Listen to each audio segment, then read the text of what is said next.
J'aimerais lire avec vous, premièrement, dans le livre de Josué, chapitre 3.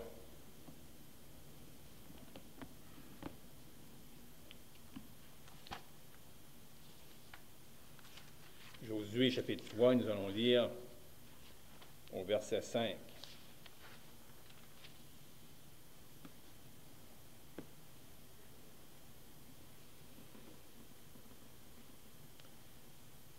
Josué dit au peuple, « Sanctifiez-vous, car demain l'Éternel fera des prodiges au milieu de vous. » Et Josué dit aux sacrificateurs, « Portez l'arche de l'Alliance et passez devant le peuple. » Ils portèrent l'arche de l'Alliance et ils marchèrent devant le peuple.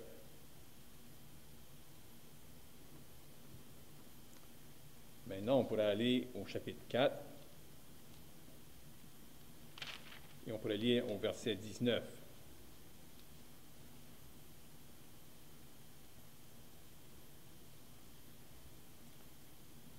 Le peuple sortit du Jourdain le 10e jour du premier mois, et il campa à Gilgal, à l'extrémité orientale de Jéricho.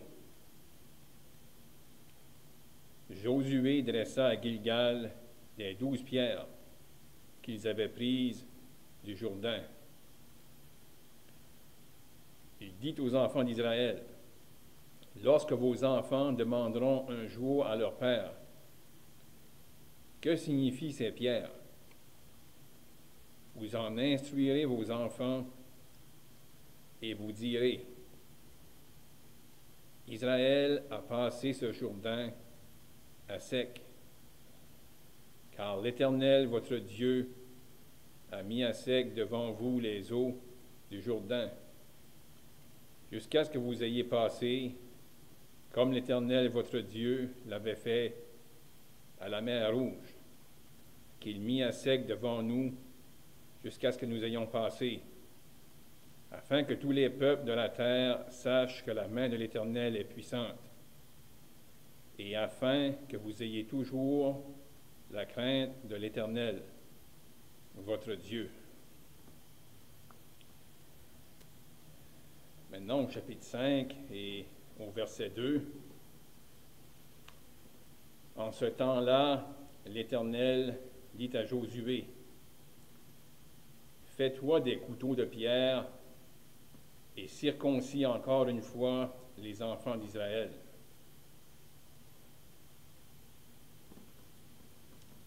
Maintenant, pour aller au verset 9 du chapitre 5, l'Éternel dit à Josué, « Aujourd'hui, j'ai roulé de dessus vous l'opprobre de l'Égypte. » Et ce lieu fut appelé du nom de Gilgal jusqu'à ce jour. Les enfants d'Israël campèrent à Gilgal, et ils célébrèrent la Pâque le 14e jour du mois, sur le soir, dans les plaines de Jéricho. Ils mangèrent du blé du pays le lendemain de la Pâque, des pains sans levain et du grain rôti. Ils en mangèrent ce même jour. La manne cessa le lendemain de la Pâque, quand ils mangèrent du blé du pays. Les enfants d'Israël n'eurent plus de manne, et ils mangèrent des produits du pays de Canaan cette année-là.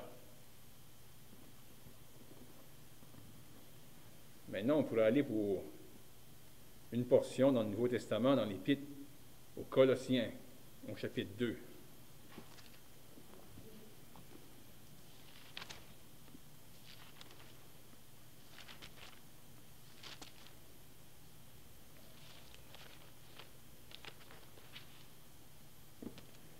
Colossiens chapitre 2, et on pourrait lire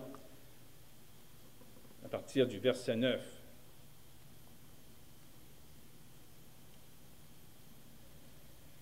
foi en lui, c'est-à-dire en Christ, habite corporellement toute la plénitude de la divinité. Vous avez tout pleinement en lui, qui est le chef de toute domination et de toute autorité. Et c'est en lui que vous avez été circoncis d'une circoncision que la main n'a pas faite, mais de la circoncision de Christ, qui consiste dans le dépouillement du corps de la chair, ayant été enseveli avec lui par le baptême. Vous êtes aussi ressuscités en lui et avec lui, par la foi en la puissance de Dieu, qui l'a ressuscité des morts. Vous étiez morts par vos offenses et par l'incirconcision de votre chair. Et il vous a rendus à la vie avec lui, en nous faisant grâce pour toutes nos offenses. Il a effacé l'acte dont les ordonnances nous condamnaient et qui subsistait contre nous. Et il l'a éliminé en le clouant à la croix. Il a dépouillé les dominations et les autorités et les a livrées publiquement en spectacle, en triomphant d'elles par la croix. Le Seigneur va bénir la lecture de ces Saintes Écritures. On ne pourra pas aller en détail dans tout ce qu'on a lu, mais j'ai été arrêté dernièrement sur ces passages qu'on a lus dans le livre de Josué. Et vraiment, ça va avec ça que notre frère a amené ce matin. Lorsqu'il a lu la répétition des paroles qui concernent la loi pour une nouvelle génération. Et là, ici, dans le livre de Josué, on a cette nouvelle génération-là qui va entrer en Canaan. Une nouvelle génération qui n'avait pas connu l'esclavage d'Égypte, mais qui était née dans le désert. Ils avaient sûrement entendu de leurs parents, du moins quelques-uns, à propos de la sortie d'Égypte, comment ils avaient sorti sous la main puissante de l'Éternel. Mais là, voilà qu'ils sont sur le point d'entrer en Canaan. Et notre frère a fait allusion comment la première génération dans le désert a été rebelle. Et on se rappelle tous, si on a lu ces portions-là à plusieurs reprises, voir comment, même après que l'Éternel intervenait, que l'Éternel pourvoyait encore à leurs besoins, il y avait souvent des murmures, et on a pu voir les conséquences, comment le peuple, cette génération-là, la génération au complet est morte dans le désert, à l'exception de Josué, de Caleb, et possiblement certains autres, peut-être je pense au niveau des Lévites, peut-être qu'ils ne seraient pas morts dans le désert, mais le reste du peuple était mort dans le désert. Et là, il y avait une nouvelle génération qui allait finalement entrer dans la terre promise. Eux, ils allaient connaître, ils allaient voir l'accomplissement des promesses de Dieu. Puis, dans les versets qu'on a lus, on aimerait regarder 4 choses. Premièrement, la sanctification. Ensuite, on va voir à l'entrée en Canaan, on va toucher aussi brièvement le sujet de la circoncision. Et ensuite, regarder la célébration de la Pâque. Certainement, pour Josué, c'était un grand jour. Il y avait du temps que ça avait écoulé, environ 38 ans que ça avait écoulé. Parce qu'après 2 ans de la sortie d'Égypte, le peuple était prêt. Mais le peuple n'était pas prêt. Mais l'Éternel allait les amener près de la terre promise. Puis, comme on a entendu ce matin, les espions qui ont été envoyés, le rapport qu'ils ont donné, 10 des 12 espions ont découragé le peuple. Mais Josué et Caleb, ils voyaient, c'est le pays que Dieu nous a promis. Eux faisaient confiance en l'Éternel. Et là, il s'est écoulé 38 ans. Puis là, on voit Josué prêt à entrer dans le pays. C'est Josué et Caleb, on n'a pas lu le verset, mais ces hommes-là, maintenant, si je me rappelle bien, il y en avait un qui avait 82 ans. Mais il pouvait dire qu'il y avait autant de force, autant de vigueur que lorsqu'ils avaient visité le pays, 38 ans avant. Là, ils sont sur le point d'entrer. Mais là, l'Éternel va donner une instruction à Josué de sanctifier le peuple. Il faut penser qu'ils avaient en arrière d'eux toute cette histoire-là. Le peuple qui avait été sorti par la main puissante de l'Éternel. Mais là, ils allaient entrer dans une terre que Dieu voulait leur accorder, une terre où Dieu allait chasser les autres peuples, dont la conduite était totalement contraire à Dieu. Puis, on n'a pas lu, mais vraiment, Dieu avait donné des avertissements. Il chassait ces peuples-là pour faire entrer Israël. Mais la conduite d'Israël devait être conforme à la volonté de Dieu. Il devait obéir à la loi de Dieu. Dieu leur avait donné des commandements. Et vraiment, dernièrement, j'ai lu, à propos encore là de tous ces commandements-là que Dieu a donnés à son peuple. Et son peuple allait être distinct par leur marche, leur conduite, de tous les autres peuples. Dieu allait se révéler à eux par sa parole, les commandements qu'il leur avait donnés. Et là, l'exhortation pour le peuple de se sanctifier. Parce que le peuple, cette nouvelle génération-là, qui n'avait pas connu la sortie d'Égypte, qui n'avait pas connu la traversée de la mer Rouge, mais là, ils allaient connaître quelque chose de semblable. Ils allaient passer le Jourdain à sec. Donc, l'exhortation à se sanctifier avant d'entrer dans la terre promise, pour pouvoir jouir de cette terre-là pleine de bénédictions que l'Éternel allait leur accorder. Et vraiment, il faut penser que ces choses-là qui sont écrites, le Nouveau Testament nous dit que ça a été écrit pour nous servir d'exemple. Donc, la même chose pour nous aussi qu'on veut jouir des bénédictions spirituelles en Christ. Il y a cet aspect-là de sanctification qui doit prendre place. Donc, le peuple se sanctifie. Et là, le peuple va passer à travers les eaux du Jourdain. Et vraiment, les eaux du Jourdain, comme les eaux de la mer Rouge, parlent du baptême. Et on a lu, on va y faire référence un peu plus loin, on va toucher la circoncision, mais on a fait référence aussi dans le Nouveau Testament à propos du baptême. Là, ici, le peuple passe à travers les eaux du Jourdain. Et vraiment, si on fait une petite pause et qu'on pense à ça comme un portrait du baptême,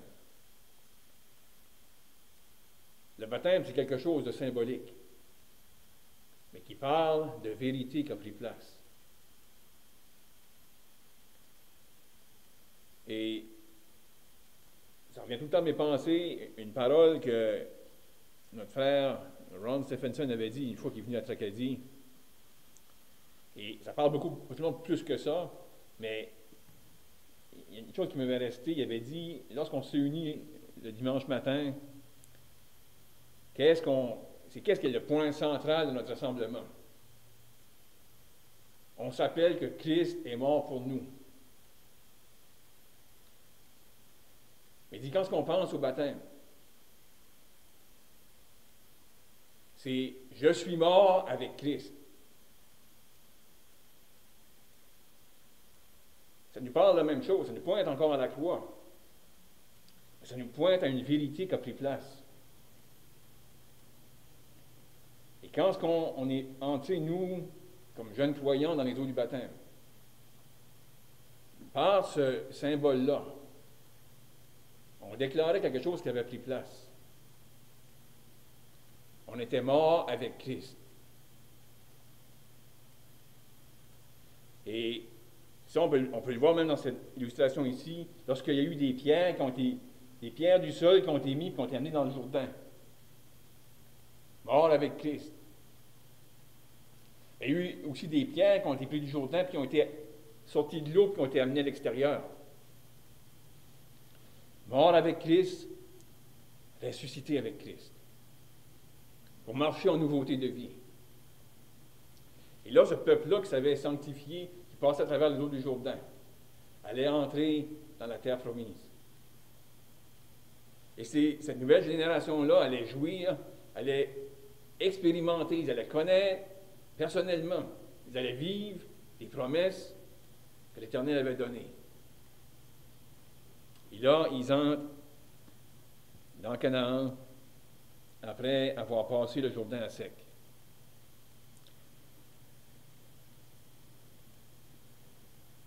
Puis, lorsqu'ils sont entrés, ça nous dit qu'ils sont arrivés dans les... Ça nous dit, le peuple sortit du Jourdain le 10e jour du premier mois, et il campa à Gilgal, à l'extrémité orientale de Jéricho. Le 10e jour du premier mois, il pose le pied en Canaan. Longtemps avant. En fait, 40 ans avant. Le 10e jour du premier mois. En Égypte, on avait pris un agneau par famille, un agneau sans défaut, sans tache, pour éventuellement le 14 jours être immolé. Et là, ils entrent en Canaan le 10e jour du premier mois, où ils allaient encore là choisir un agneau. Ils allaient célébrer la Pâque dans la terre promise. La terre promise que le peuple qui était dans le désert disait on ne peut pas en prendre possession. Et là, eux, ils en prenaient possession par la main puissante de l'Éternel, qui venait de les faire passer à sec à travers le Jourdain. Et là, ils allaient éventuellement célébrer la Pâque. On va y faire référence un peu plus tard, mais là, ils rentrent le 10e jour du premier mois, l'agneau mis à part pour être observé. Et là, on va prescrire au peuple. L'Éternel va prescrire à Josué de circoncire la nouvelle génération. Parce qu'eux, ils n'avaient pas été circoncis dans le désert. Donc encore là, avant de jouir de ce pays-là, Dieu ne met rien de côté. Avant d'entrer dans le pays, le peuple est appelé à se sanctifier. Éventuellement, ils vont célébrer la Pâque. Et là, on est appelé à circoncire cette génération-là, qui était née dans le désert. Et vraiment, la circoncision, c'était un signe. C'était un signe de l'alliance de l'Éternel avec son peuple.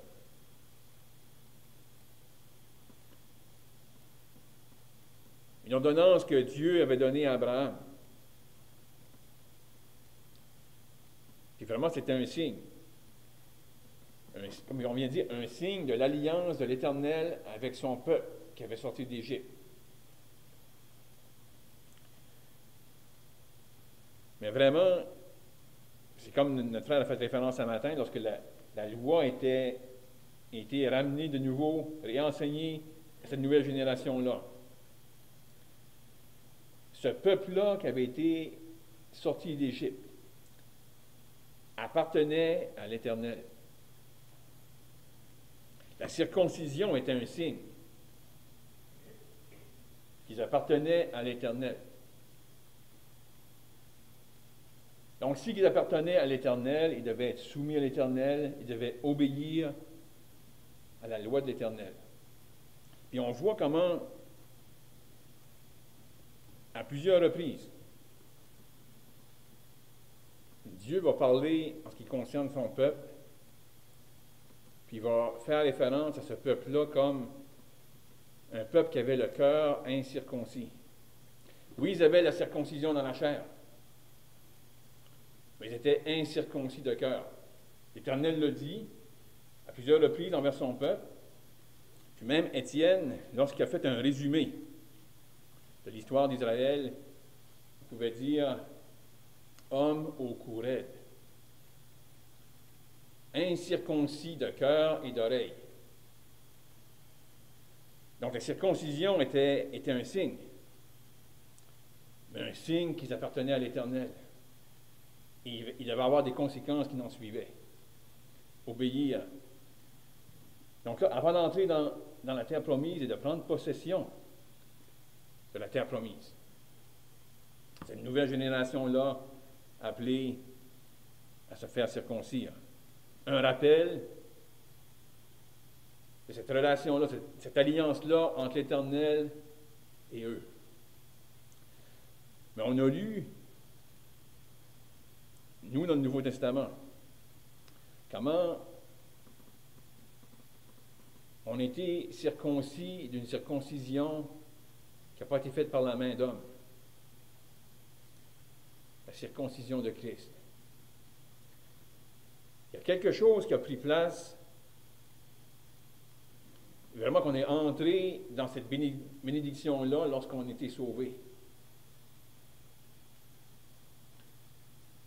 Ça n'a pas pris place dans les eaux du baptême.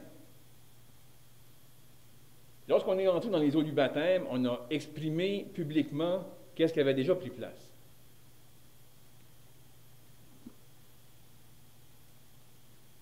Comment, comme personne sauvée, le vieil homme est mort. Et maintenant, comment on peut marcher en nouveauté de vie en Christ. Donc, lorsqu'on pense à cette illustration-là qu'on a lue à propos d'Israël, qui rentre dans la terre promise,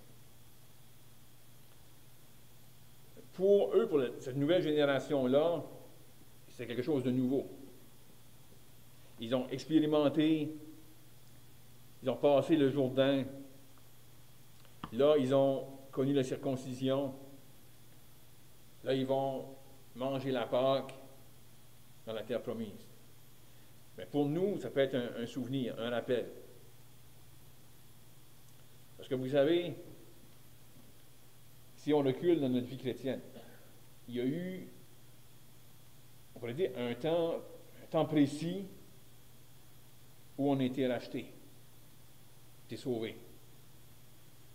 On peut se rappeler un temps précis où on a obéi dans les eaux du baptême. Mais quand on a obéi dans les eaux du baptême, on a déclaré publiquement, on est mort avec Christ. Et maintenant, on marche en nouveauté de vie. Et j'ai déjà entendu comment cette vérité-là qu'on a exprimée dans les eaux du baptême, c'est une vérité qu'on va exprimer tout au long de notre vie chrétienne, à différents degrés.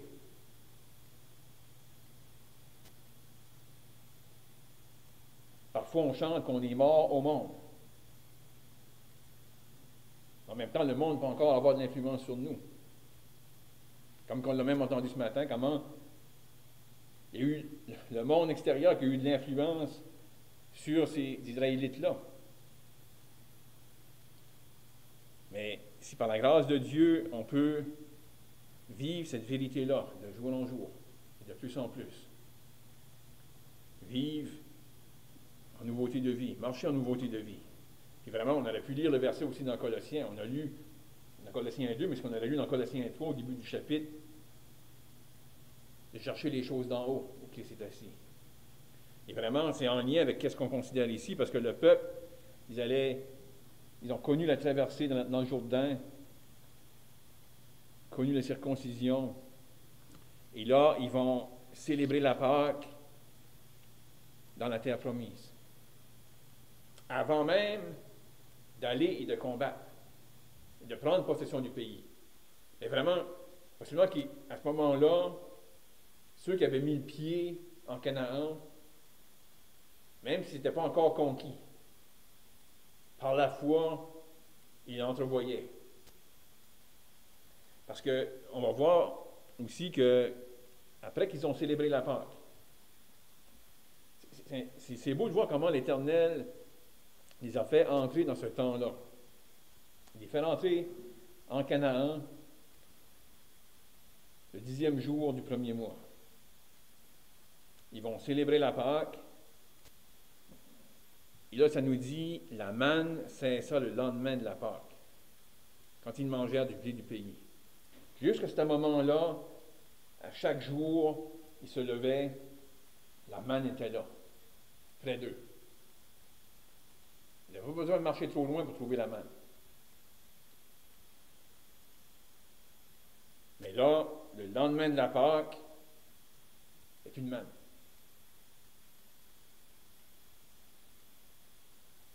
On ne sait pas. Peut-être même qu'il y en avait, peut-être s'il y en avait un qui était né 2 ans après la sortie d'Égypte, ça faisait 38 ans qu'il mangeait de la manne à tous les jours. Dieu pourvoyait. Et là, tout à coup, il n'y a plus de manne. Mais ils sont dans la terre promise. Et là, ils ont mangé du blé du pays. Éventuellement, possiblement qu'il y avait de la nourriture. Elle était peut-être pas aussi près d'eux que la manne était, mais elle était là. Là, ils l'ont mangé, puis éventuellement, pour continuer d'en manger, en profiter pleinement, ils allaient devoir combattre. Mais l'Éternel allait combattre avec eux. C'est un peu comme nous, frères et sœurs, aujourd'hui, les biens du pays de Canaan. Résumé dans l'expression le lait et le miel qui coulaient.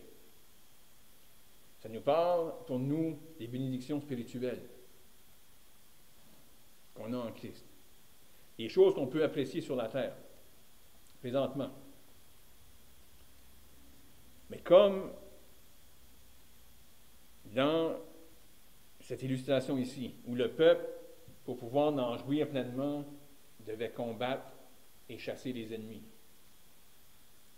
Pour nous, si on veut pleinement en jouir, on va avoir des batailles à livrer. On va avoir des ennemis.